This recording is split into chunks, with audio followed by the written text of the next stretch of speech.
హిందువుల మనోభావాలకు వ్యతిరేకంగా కాంగ్రెస్ పార్టీ అవలంబిస్తుందని కర్నూలులో విశ్వ హిందూ పరిషత్ నాయకులు అన్నారు.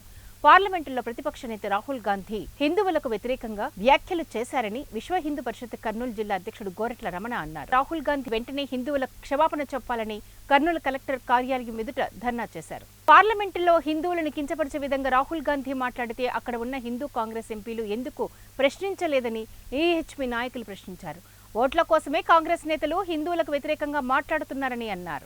కాషాయ తీవ్రవాదమని హిందూ టెర్రర్ అని చెప్పేసి ముద్ర వేయాలని ప్రయత్నం చేస్తూ అసలు తీవ్రవాదులు అసలు జిహాదీలు ఎవరైతే ఉన్నారో భారతదేశంలో కానీ మిగిలిన ప్రపంచ దేశాల్లో ఎప్పుడైతే అల్లోకలాలు నిరంతరంగా సృష్టిస్తున్నారో వాళ్ళను ఒక్క మాట కూడా అనని కాంగ్రెస్ పార్టీ యొక్క దౌర్భాగ్య స్థితి హిందువులంతా అర్థం చేసుకోవాలి. ఈ నిన్న రాహుల్ గాంధీ వ్యాఖ్యలు పార్లమెంట్లో విన్న తర్వాత ఎవరైతే రాహుల్ గాంధీ ఎంబడి హిందువులు పార్లమెంట్లో కాంగ్రెస్ పార్టీలో ఉన్నారో వాళ్ళకు సిగ్గుంటే వాళ్ళకు లజ్జ ఉంటే వెంటనే కాంగ్రెస్ పార్టీలో నుంచి బయటికి రావాలి.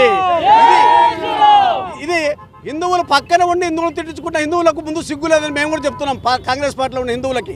కాబట్టి హిందువులు వెంటనే బయటికి రావాలి.